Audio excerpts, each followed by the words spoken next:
हर हर महादेव। देवों के देव महादेव के चरण में प्रणाम करता हूँ। दुर्गा माँ के चरण में प्रणाम करता हूँ। सरस्वती माँ के चरण में प्रणाम करता हूँ। गणेश भगवान के चरण में प्रणाम करता हूँ। गुरु भाई गुरु बहनों के चरणों में प्रणाम करता हूँ।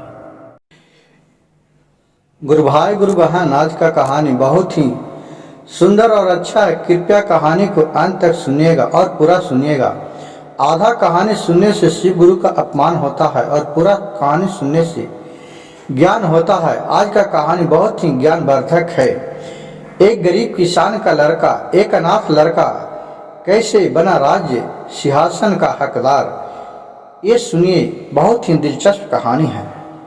एक गांव में एक किसान का बहुत ही गरीब लड़का रहता था। वो दिन रात मेहनत करने के बाद भी उसके खाने भर नहीं जुटता था, लेकिन वो कभी भी चोरी चमारी बेईमानी शैतानी, उसका नियत बहुत साफ दिल का आदमी था। उसे किसी से भी डर नहीं लगता था, वो केवल भगवान से डरता था। कहता था अगर मैं कुछ करूँगा तो इसका ऊपर वाला तो देख रहे हैं, भगवान तो देख रहे हैं, उनसे कुछ भी छिपा नहीं है। और वो इतना तक भोला था कि उसके कोई देवता देवी के बारे में भी नहीं हो उसको मरम था कि कौन सा देवता देवी बकी हो, केवल भगवान से डरते थे।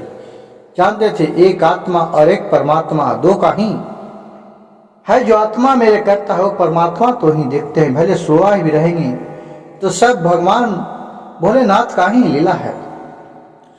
और एक दिन वो घर से 5 रुपया लिए और कहे कि अब इस गांव में हमें गुजर बसर नहीं चल रहा है, अब चलते हैं कहूँ बाहर कमाने के लिए। जब घर से निकले तो बाहर जा रहे थे। जाते जाते रास्ते में एक उसे साधु बाबा मिले। वो साधु बाबा कोई नहीं थे, भोलेनाथ ही साधु का रूप में आए थे। उसके पास 5 रुपया था। साधु बाबा बोले कहाँ जा रहा है बाबा, बाबू कहाँ जा रहा है? बोले कि बाबा क्या करूं, मैं बहुत ही गांव में रहते रहते थक गया हूं, कुछ खाने भर नहीं हो रहा है।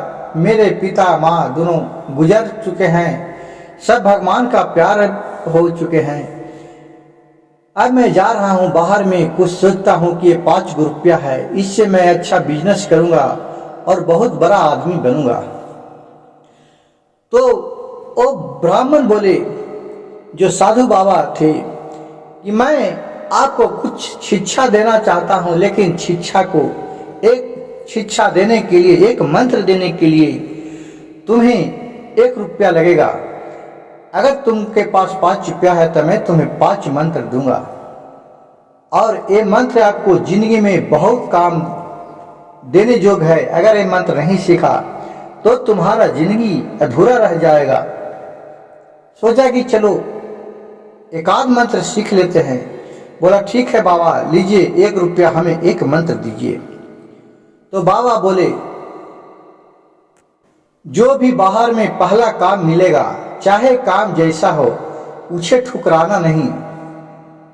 तो फिर किसान के लड़का, अनाथ लड़का बोले और बाबा?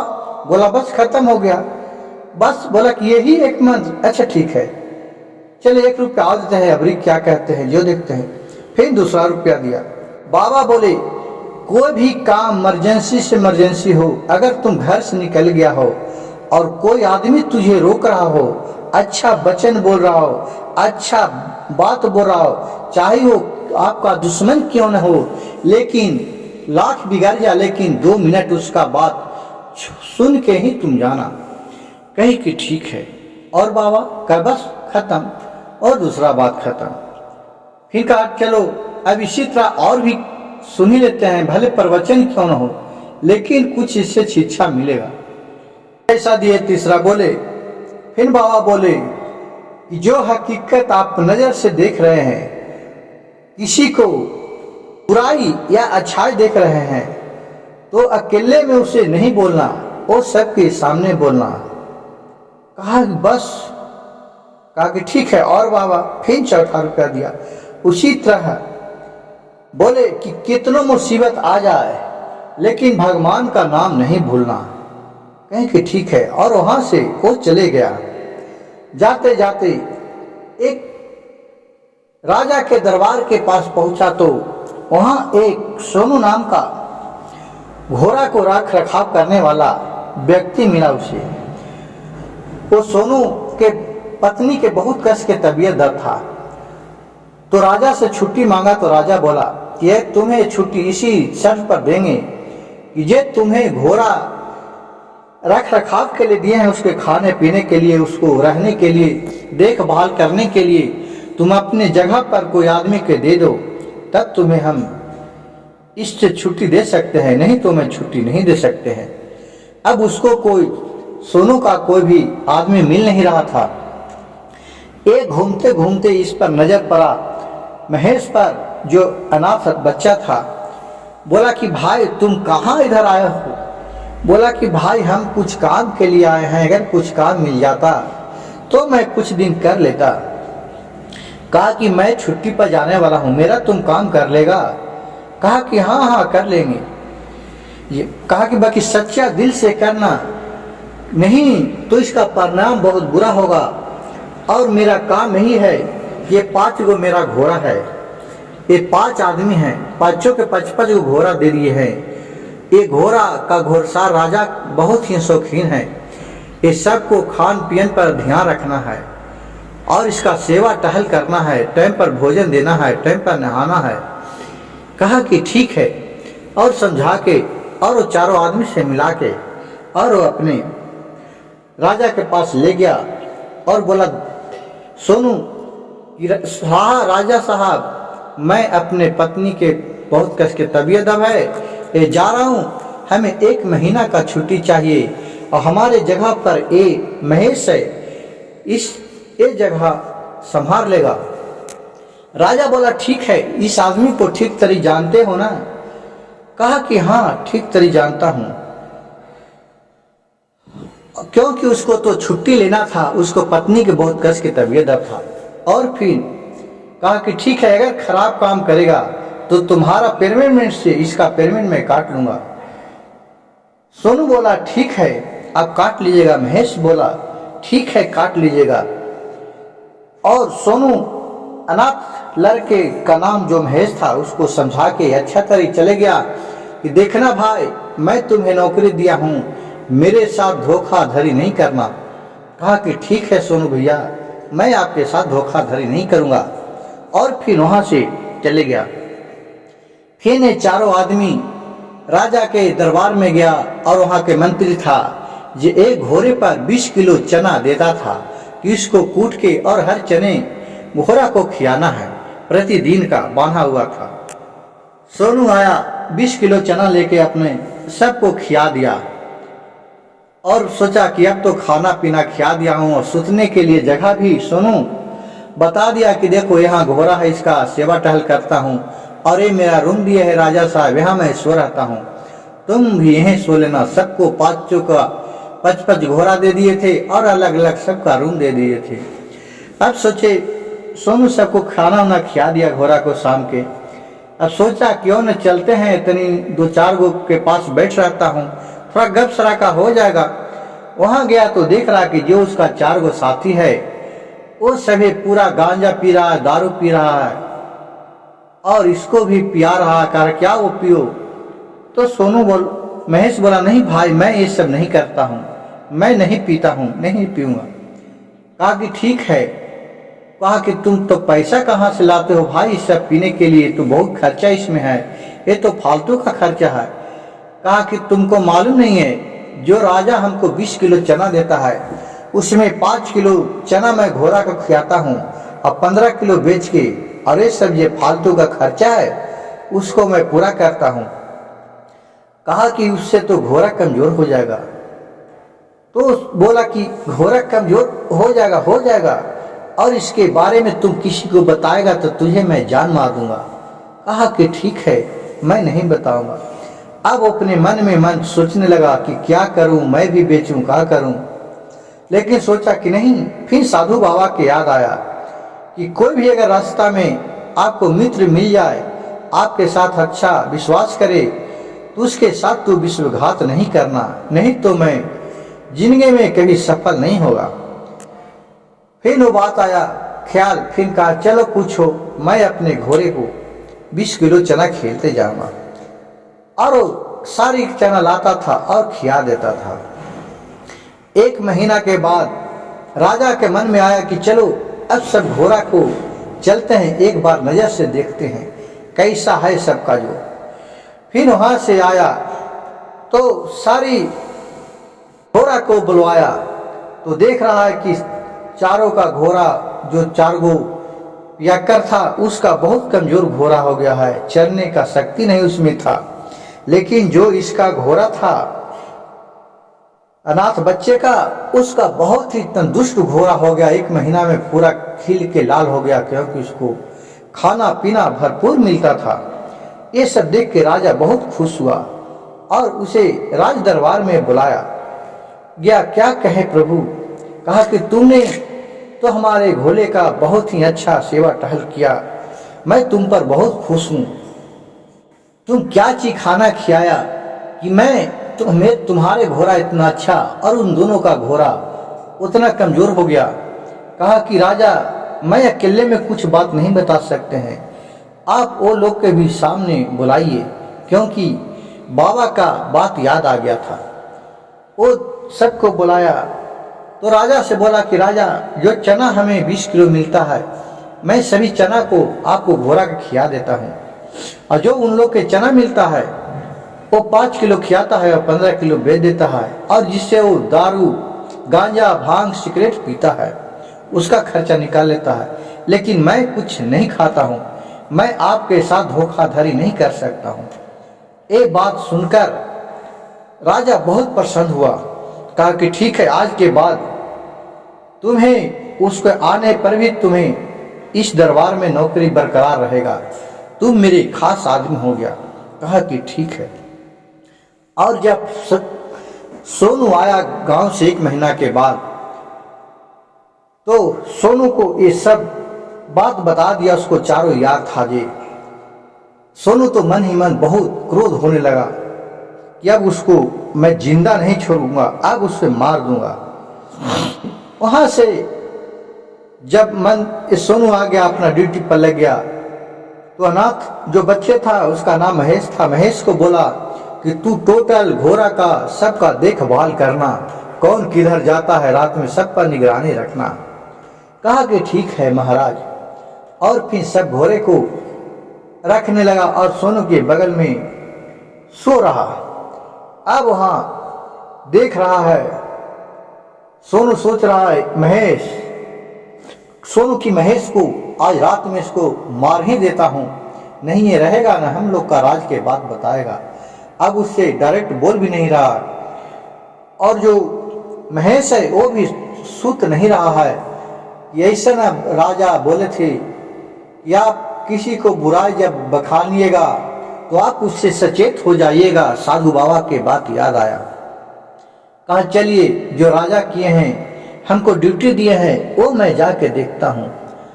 और फिर वहां से घोड़े के पास सोचा कि एक बार घूम के आता हूँ। जब 12 बजे रात बजा तो वो उठ के चुपे चला गया महेश घूमने के लिए, सबको देखने के लिए।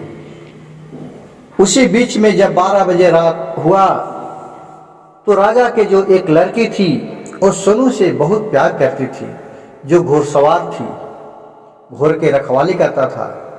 वो अपने महल से अंडरग्राउंड एक रास्ता बनाया था, ये सोनू के रूम तक आता था, और वहां से खोला और सोनू के रूम में आ गया, और फिर सोनू के साथ जाके सो रहा, और दोनों हंसी मजाक करने लगा।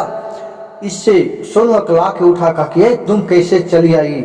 यहाँ तो बगल में एक महेश सोया हुआ है, वो सारी कहानी जान जाएगा, सुन जाएगा तो राजा को बता देगा। और राजा ने एक उपहार और दिया था इस मंत्री को कि तुम्हें जब भी जरूरत मेरा पड़ेगा तो ले मेरे सोने का अंगूठी, ये मेरा उपहार है, इसको तुम दिखा के कभी भी विदाउट मेरे से बात कर सकता है। रात हो, धरतिया पहर दिया हो, जब भी तुमको किसी वैसा संकोच आएगा तो आप तुम बात कर सकते हैं, हमसे आके मिल सकते हैं।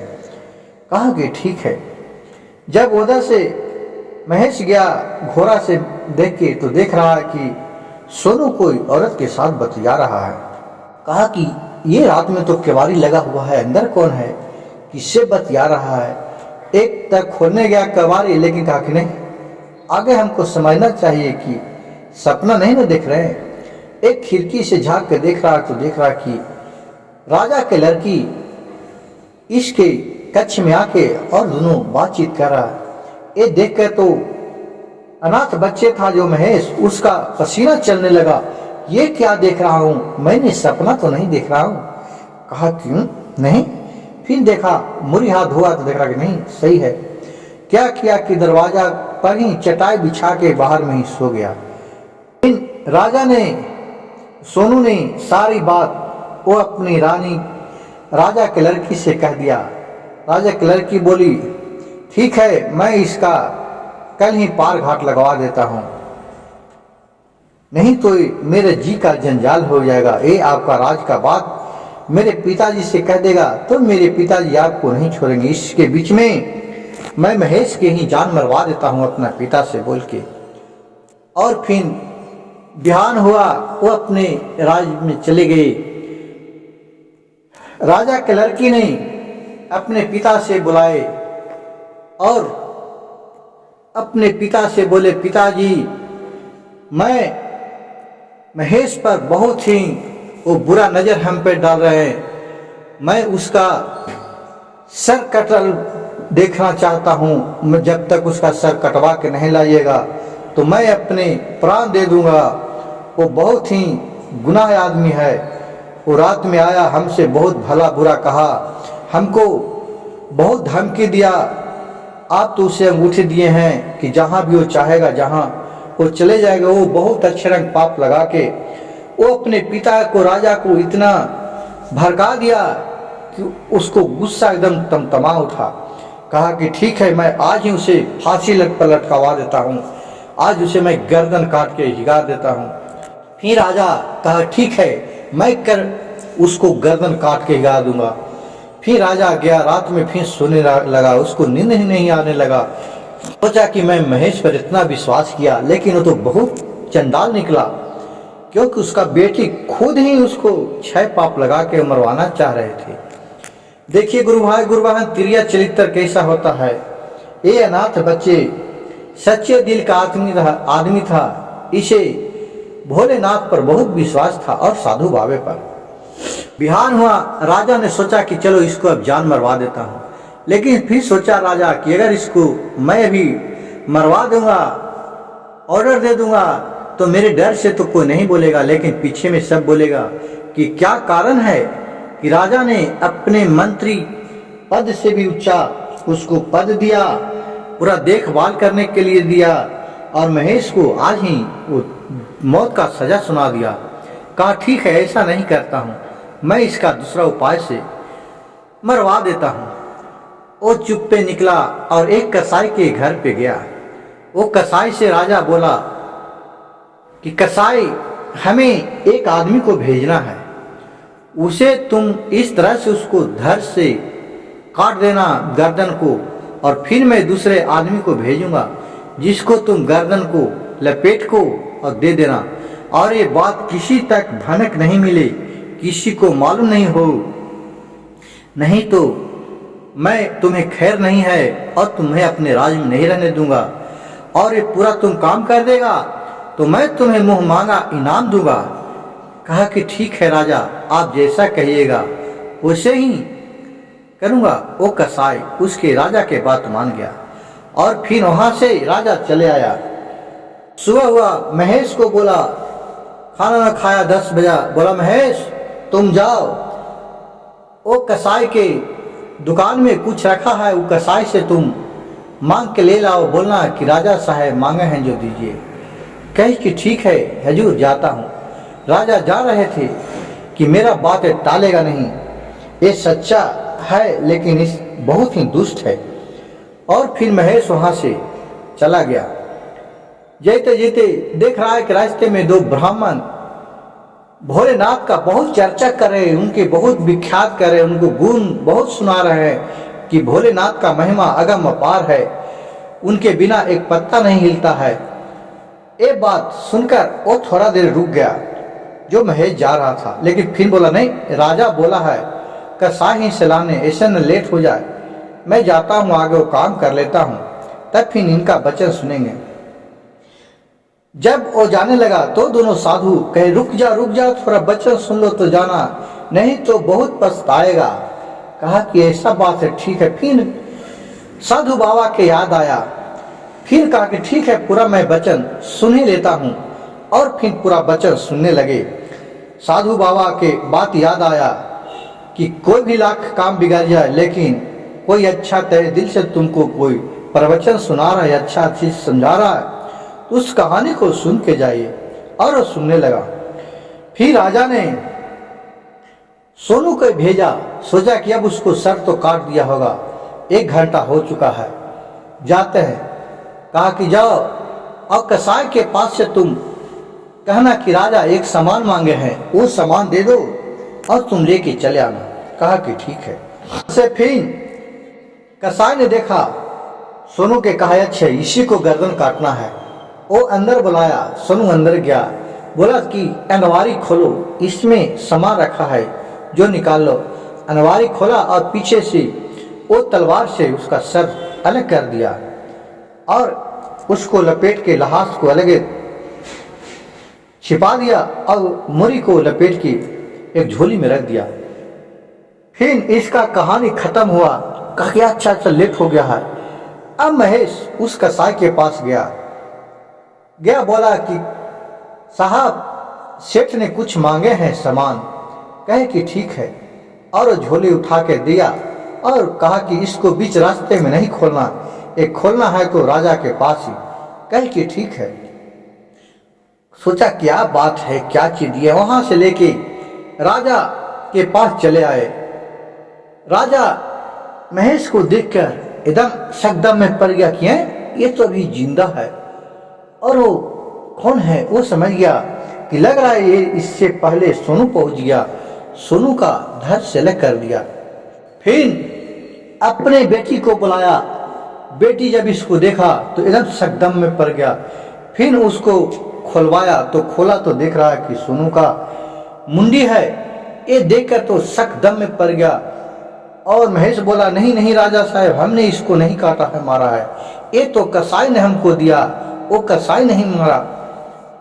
फिर राजा समझ गया कि इसमें मुआवजा कुछ और। बोला कि क्या बात है। फिर लड़की सारी कहानी अपना कह के सुना दिया महेश के सामने कि मैं इस सोनू से प्यार करते थे, मैं अपने महल से वहां तक जाते थे, सारी कहानी कह दिया। और फिर महेश भी राजा को सारी कहानी कह के सुना दिया। और महेश की बात सुनकर बोला राजा कि तुम क्यों नहीं बोला। तो महेश बोला कि राजा हमको आप मौका कहाँ ही दिए, ये रात का कहानी है, आज तुम ये बात हमको बताए। राजा के लड़की ने कहा कि जब सोनू ही नहीं रहेगा तो हम रह के क्या करें। और झट से तलवार राजा के म्यान से निकला और अपनी गर्दन को काट डाला, और उसी जगह उसका बेटी भी मर गया। फिर राजा बोला कि अब तो मेरे कोई है ये नहीं है, जो भी है जो ये मेरे महेश से सच्चा आदमी और इस राज्य को चलाने वाला सेवक और कोई नहीं होगा। वो अपने सभी मंत्री को बुलाया और अपने पूरा राजपाट का भार अनाथ बच्चे महेश पर सौंप दिया और कहा इसको सच्चे दिल से तुम चलाना, तुम जितना सच्चा आदमी कोई नहीं हो। थोड़े दिन कुछ विद्रोह किया, लेकिन सबको राजा समझा के और इसका हाथ में बागडोर दे दिया और राज तिलक दे दिया और सारी कहानी समझा दिया। और फिर अपने जाकर जंगल में भोलेनाथ के सेवा में ओम नमः शिवाय करने का जाप करने लगा और बोले प्रभु भोलेनाथ जो हमसे गलती हुआ वो क्षमा कर दीजिएगा। गुरु भाई गुरु बहन जैसे एक सच्चा व्यक्ति महेश ने अनाथ बच्चे होकर भी राज सिंहासन का हकदार बना। इस कहानी से हमें यह सीखने को मिलता है कि बुरे कर्म का बुरा ही फल होता है। भले ले थोड़े दिन के लिए बुरा कर्म में हावी हो जाए, लेकिन लास्ट में सत्य का ही जीत होता है। गुरु भाई गुरु बहन, मेरे वीडियो और कहानी अच्छा लगे तो कृपया मेरे चैनल को लाइक कीजिएगा, सब्सक्राइब कीजिएगा, शेयर कीजिएगा। हर हर महादेव, घर घर महादेव।